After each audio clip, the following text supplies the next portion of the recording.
Hello, friends.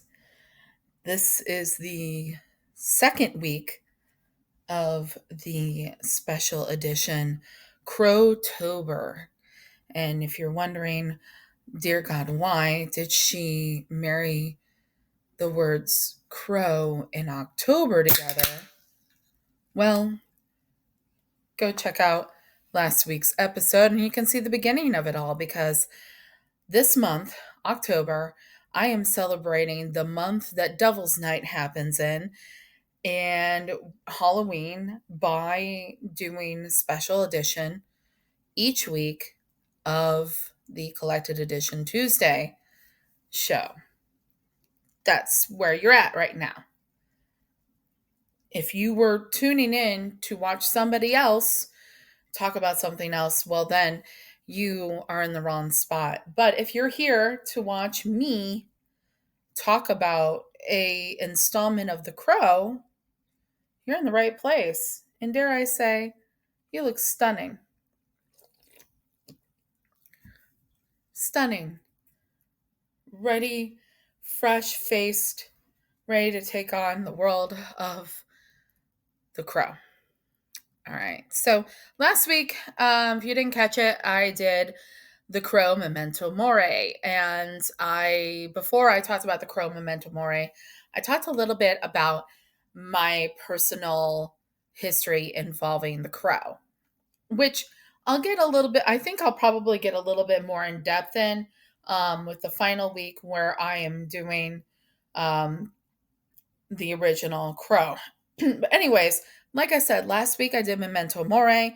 This week is The Crow, Flesh and Blood. Next week is Dead Time. Okay. And then the final week, just a couple days before Devil's Night, we will be doing The Crow. James O'Barr's masterpiece involving hurt, loss, revenge, avengement. Is avengement a word? Yeah, we're going to say it is for tonight. But the Avenging Angel, The Crow, Eric Draven, that's going to be the last week.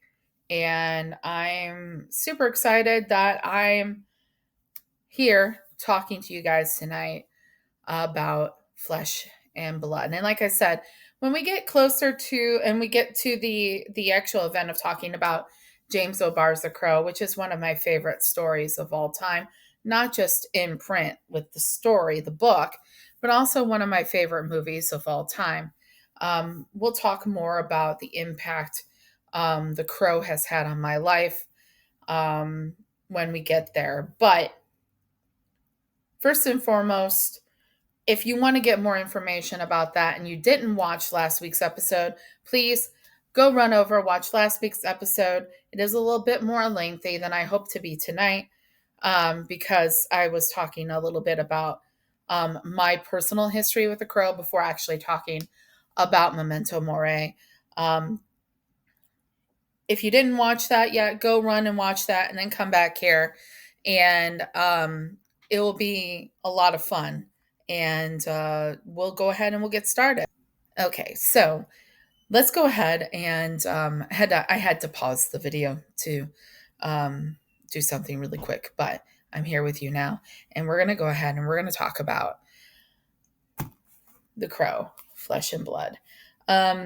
This printing is one of the Dark Horse printings. Now, I cannot remember who originally released this one. If it was Dark Horse, it might have been Dark Horse. Because I know Dark Horse had the rights for all the Crows at one point, and now Sumerian has them. So the copyright is held by Crowvision. Let's see here. Dark Horse Books. Okay. The original company to release this is Kitchen Sink Press and Top Dollar Comic Miniseries. So Then it went to Dark Horse. Dark Horse produced this copy. And now Sumerian has been doing their Year of Crow. And they started with Crow Dead Time. And then apparently they did new releases of this one. I don't know if they're doing one currently right now. But I gotta tell you, there is the cover for the first one that Sumerian re-released of Flesh and Blood. I love it. I love the cover. It is now my wallpaper on my phone. So let me see here. Let me see how well I can show you this on here. But like that right there, that is beautiful. I absolutely love that, and it's now my wallpaper. When I was like looking at a couple different other things here involving this edition of The Crow, I came across that, and I'm like, wow, I wish I'd known that they were doing that. I would have snatched that one up at least. But this right here is my copy of Flesh and Blood. I was mentioning last week that I had quite the ordeal trying to find these and not spend an arm and a leg to get them. Um, and this one, like, is one of the ones like Memento Mori that just popped up in a used bookstore. Both of them did, and I, of course, snagged this. I had I had the $7. I had to have the book. Um, so this, if you recall last week, if you watched last week, or if you didn't, I'll just let you know. Um, I had kind of a not so warm feeling involving Memento Mori. It was definitely not one of my favorites that I've ever read. However, and that was the first time I had read Memento Mori. Um,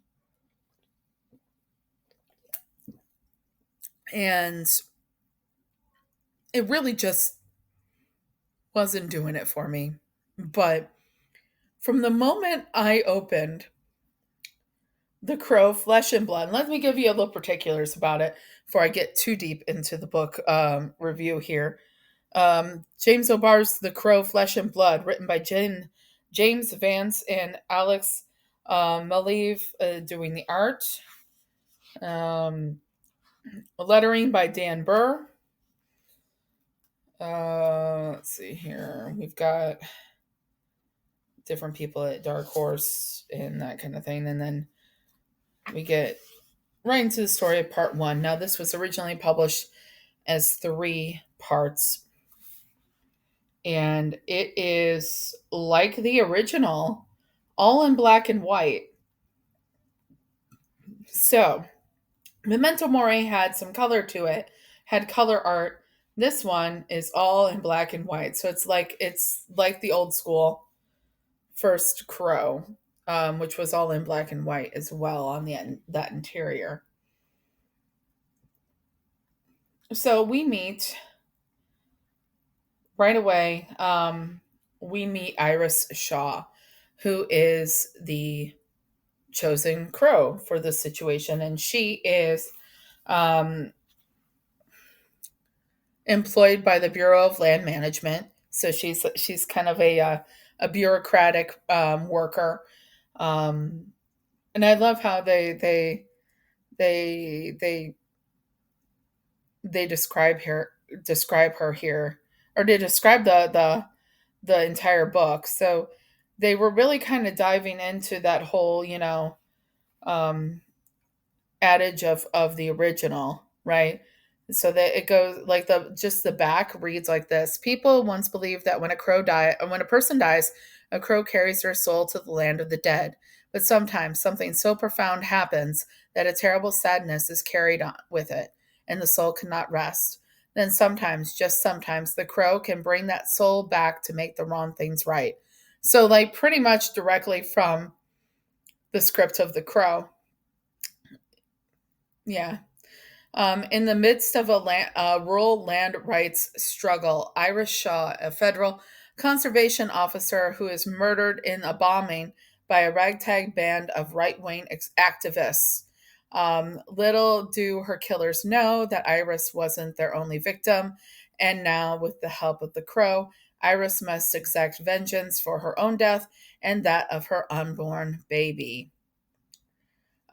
Raised from her grave and armed with cold-blooded hatred and a few deadly weapons, Iris hunts down her killers one by one.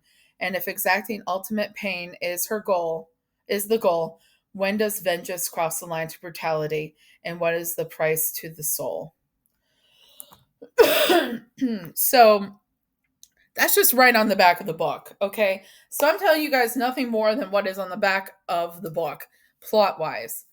Um, we start out with showing us what happened leading up to Iris's death, which is the storytelling in this is just pretty much like boom, boom, boom, you know? And there might be a little bit of shift in time here and there. That's probably one of the only negatives I can give you is that there are moments where the shift in time is not necessarily the clearest. And that's fine. Because here's the thing, what it's dealing with here is we're dealing with a straight black and white, gritty narrative and story here. Okay. So the normal tricks that people would use to allude to differences in time really don't apply here. You know, the kind of tricks that would be done with comic books in particular really don't apply here because a lot of times when you're finding one of the major tricks that people will do involving comic books and talking about the difference in time when time jumps happen is the art will alter ever so slightly. So I think it's in Hush, Batman Hush, the art style switches. I'm trying to remember if that is Hush or if I'm misremembering it. But you have the regular um, pencils and inks and regular like straight color that they do in most of the book. But then when there's kind of like a little bit of a flashback, it kind of gets kind of monochromatic and watercolor like so that it kind of looks like a memory or a dream. Um, those kind of things are not at the disposal of flesh and blood here, as the book is very much just by the basics storytelling, which is good. I will tell you that throughout the just to kind of compare this to Memento Mori, um, the character of Iris Shaw was really, at the risk of sounding trite and maybe a little bit boring. I don't want to call myself boring, but I'll call myself boring because I'm failing to find the words that I want to use right now. At the risk of sounding a little bit boring, Iris Shaw was a much more interesting main character than David was in Memento Mori. So right away, Iris Shaw is grabbing me in a way that David did not. Um, and I don't know if it's some kind of like shared experience as a woman or what it is. But right away I'm seeing this as a more reliable character, a more interesting character. And when she really digs into the mission, it's like when she gets into the mission, she's like, okay, here's the thing. I gotta get answers about something first. And this is part, it's really interesting because it's like for her, it's not just about the vengeance of going off and killing people, about why her soul cannot rest. there's also there's also something going on involving her personally, that one of the first things she does is she goes off, and it's like she has no intention of killing this person, but this is something that's like there's an emotional element to it, that she's like, okay, yeah, I'm gonna go kill people, right? I'm gonna go kill people who killed me and my unborn child, but that's not the only reason why I'm uneasy. That's not the only reason why I'm at rest, or why I can't rest. Um, and I thought that was interesting. I thought that was really cool, and I don't know if how many people catch on to that, or if it's, let me know if you've read The Crow Flesh and Blood in the comments, and let me know if you've caught on to the whole, it's not just about who was responsible for the bombing. Yeah, she can't rest because of all of that, but there's something that happened emotionally to her. There's an uncertainty, I should say, about a situation. And that's also part of the reason why she can't rest. So that ends up being like the one thing that she's just like, okay, first things first, I'm going to go do that real quick. Um I love the communication between her and the bird, which is a staple of the Crow comics, at least ones I've read, um, where there is a communication, there is a mental link between the two. And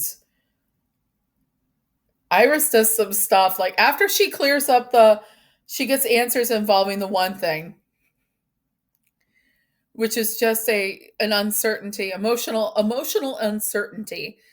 Then she's like, okay, we're ready for the real business now, right? So then she right away does something so epic. So, like, first thing she does is this, like, one thing, right? And that's kind of like a preamble to the next thing, right? The first major strike that she makes, it's so epic that the Crow is like, man, Iris Shaw, I think I'm going to like our time together. I think I'm going to enjoy our time together. And that is just very much, when I saw that, I was just like, right on, right on. I am in with this one. Um,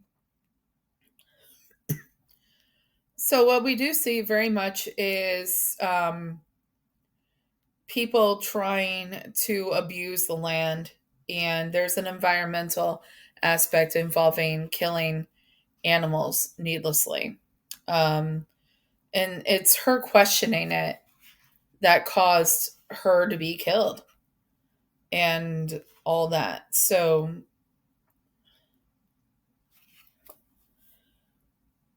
she goes after not just the people that directly did anything to her, but the people that kind of just orchestrated it as well. And I just feel like the use of the crow, and that being visited on her is way more effective than it was for Memento Mori. And it's hard to put it in exactly in a lot of words because, well, one, a major difference is there's a definite ending to this book.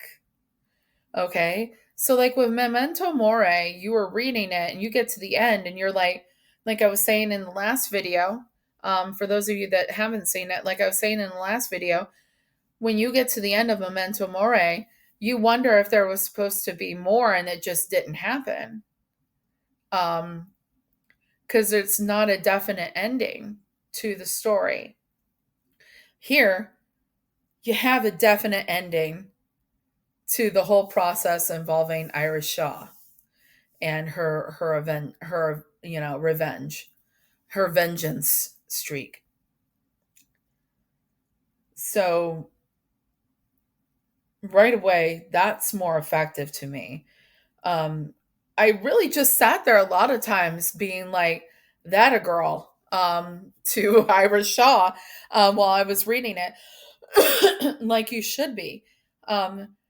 Yes, there's a brutal, violent nature to any of these stories, but um, you're supposed to be cheering for the crow.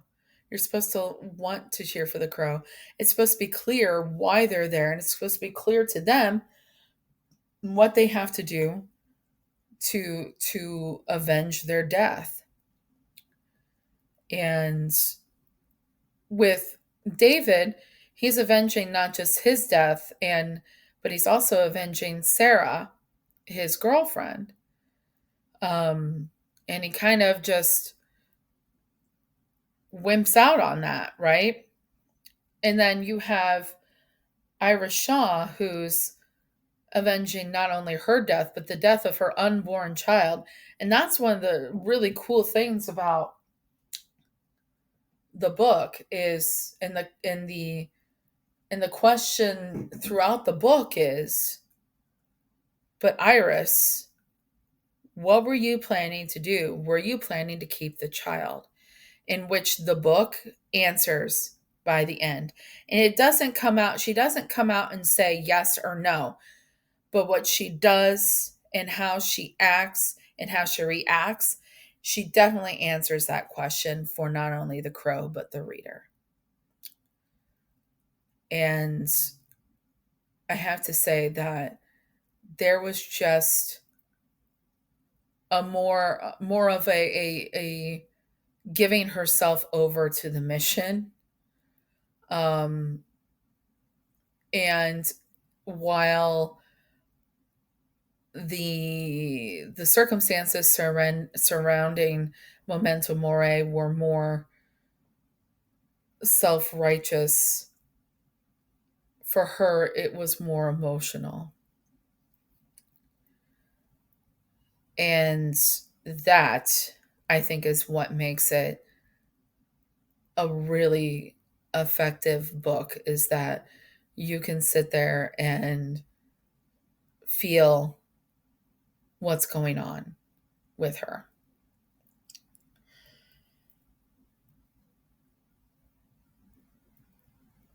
It's, I gotta say, it's probably my second favorite crow now that I've read it. And I can't necessarily put my finger on it exactly why, but I feel like it is. You know what I mean? Um, yeah. But anyways, like I said, I'm not going to keep you guys much longer. I'm going to go ahead and wrap this up right now. I definitely recommend The Crow Flesh and Blood. Please check it out. Check out my last week's video. Check out the rest of the month, our special Crowtober fun. And check out my Instagram. Pre-order my next poetry book, The Rebel Girl Social Hour, on Amazon Kindle or Google Books. Check out the link tree to get more information. And until next time, I'll be seeing ya. Bye-bye. Next time for Crowtober is Dead Time. And we're going to have a lot of fun with that, but anytime. Anyway, see you later. Bye.